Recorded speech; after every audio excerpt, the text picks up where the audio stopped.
Gözlerimi açtığımda sabahın 6'sıydı. 31 Aralık 2009. Yeni yılı ailemle geçirmek için Hatay'a dönmüştüm. O zamanlar Isparta'da psikoloji son sınıf öğrencisiydim. Belki de bu yüzden geçmişimi fazla kurcalıyor, anılarımın gölgesinden kurtulamıyordum.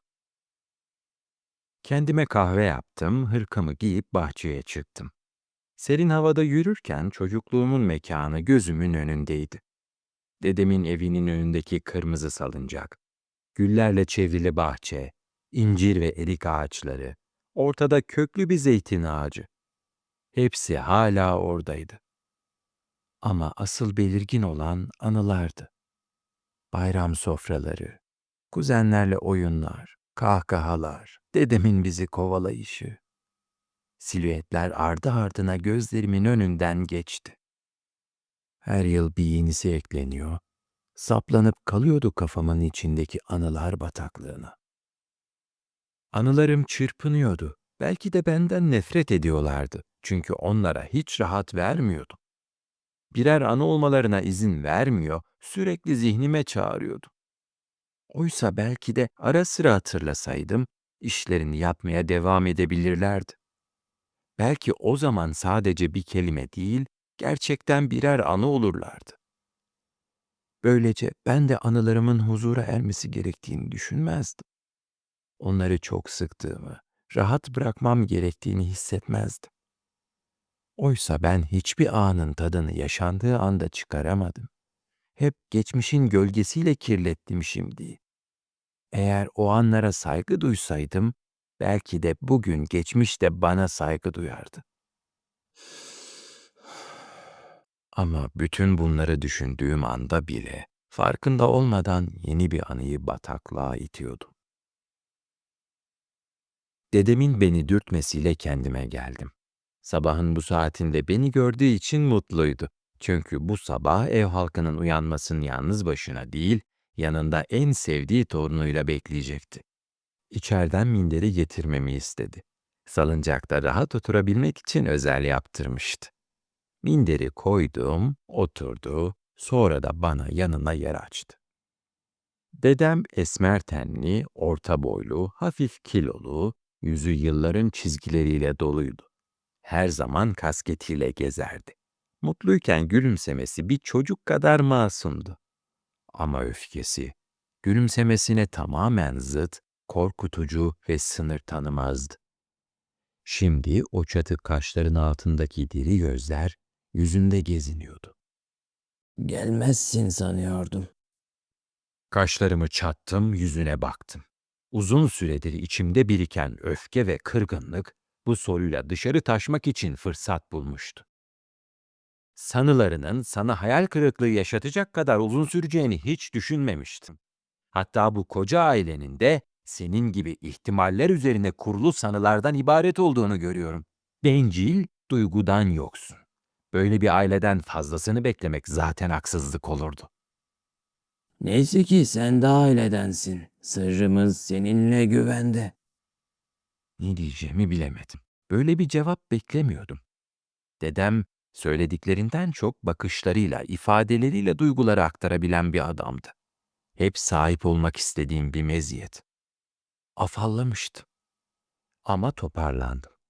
Gözlerimin içine bakan dedeme aynı kararlılıkla cevap verdim. Eskiden ben de bir aile olduğumuz sanısı içindeydim. Bu yüzden sana kızmıyorum, sadece üzülüyorum. Hem anlayamadığın yanılgı için hem de beni bu güruh takımının bir parçası sandığın için. İkimiz de yanıldık. Ama birimiz hayal kırıklığına uğradı. Bu sözleri söyledikten sonra hışımla kalktım. Arkama bile bakmadan eve yürüdüm. Dedemin yüzünde oluşan ifadeyi, o an hissettiğim pişmanlığı, hepsini yeniden yaşıyor gibiydim. Odamda bir ileri bir geri dönüp duruyordum. Düşüncelerim direniş içindeydi. Öfkemin hükmü altında var olmak istiyorlardı. Mantığım yetersiz kalmıştı. Sabrım vasıfsız ilan edilmişti. İyimserliğim saflık adı altında iftiralara maruz bırakılmıştı. Öfkem, kendi dışında var olan tüm duygularımı yardım ve yataklıkla suçlayarak zayıflığımın müsebbibi ilan etmişti. Teslim olmaktan başka çare yoktu. Hüküm sürme sırası ona geçmişti. Akşam olduğunda hepimiz dedemin evinde toplandık. Ev küçüktü belki ama her zaman hepimize yeterdi. Salonun 3 yanı somyalarla çevriliydi. Köşede eski tüplü televizyon, altında her yıl bizi şarkılarla bir araya getiren CD çalar. Müzik listesi çoktan hazırlanmıştı. Çocuk, genç, yaşlı, herkesin isteği sorulur, tek tek yazılırdı. Bu yüzden kutlamalar bizim için sadece gelenek değil, bir zorunluluk gibiydi. Çünkü onsuz olmazdı. Sofra kuruldu. Bardaklar tokuşturuluyor, kahkahalar çınlıyordu. Şarkılarla sohbet birbirine karışıyordu. Bense bir köşede oturmuş, herkesin yüzüne tek tek bakıyordum. Sanki son kez görüyormuşum gibi. Yanımda oldukları için mutluydum. İnkar etsem de mutluydum. Yemek bitince dedem başladı. Her yıl anlattığı o hikayeleri, babasını, nenemle nasıl tanıştığını, askerlikte başına gelenleri. Daha önce yüzlerce kez duymuştuk ama o her defasında ilk kez yaşıyormuş gibi anlatırdı. Biz de ilk kez duyuyormuş gibi kahkahalarla karşılık verirdik. Tam o sırada kapının kilidinden bir ses geldi ve kapı açıldı. Kapı eşiğinden kafasını uzatarak içeri baktı. Sonra içeri girerek ardından kapıyı kapatıp öylece dikilerek odadakileri süzmeye başladı. Dağınık siyah saçlarının arasına beyaz teller karışmıştı. Uzun, kemikli ve temiz yüzünün etrafı kırışıklıklarla dolmuş ve iyice çökmüştü. Aldığı ilaçlardan ötürü çok zayıflamıştı. Herkes şaşkınlıktan ötürü susmuş ve onu izliyordu. İçeri giren annemdi. Onu görmeyeli 6 ay olmuştu. Herkesi aşağılarcasına izliyordu. Sitem dolu gözleri etrafta gezinirken bana değmeden önce ölmeyi yeğlerdim. Mutlu olduğum için daha önce hiç utanmamıştı. Ama o an kalbim öyle hızlı atıyordu ki, vücudum kas katı kesilmiş halde sadece onu izliyordum. Ağlamamak için kendimi zorluyordum.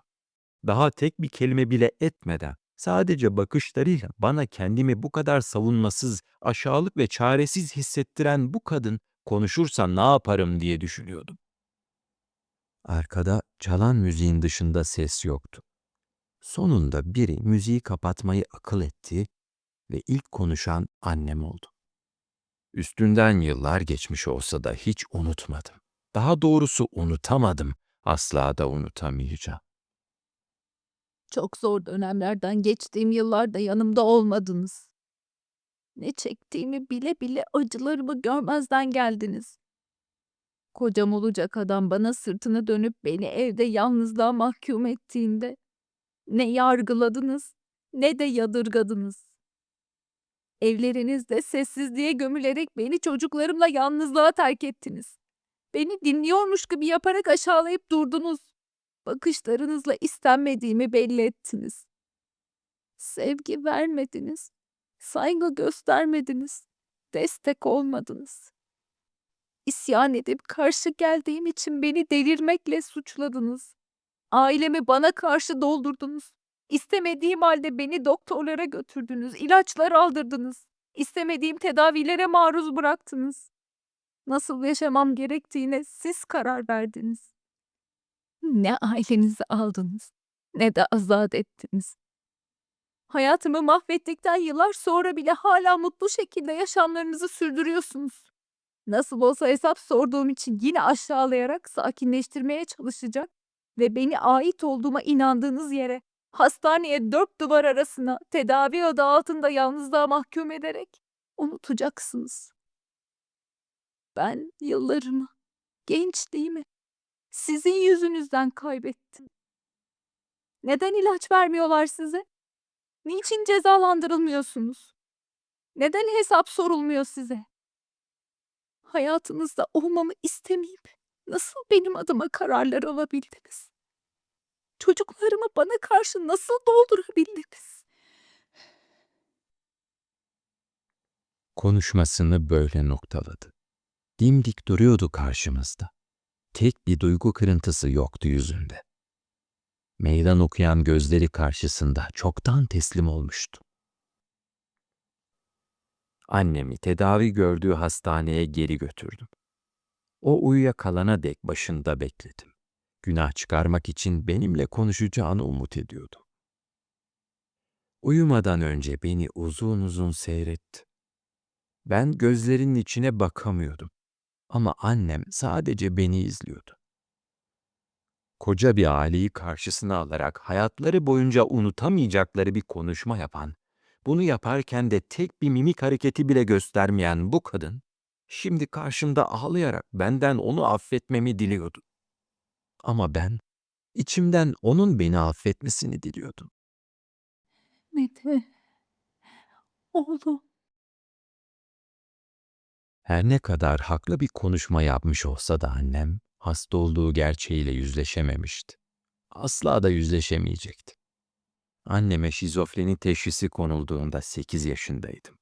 Çocukken bana uyguladığı şiddeti, gördüğü sanrıları, halüsinasyonları hepsini hatırlıyordum.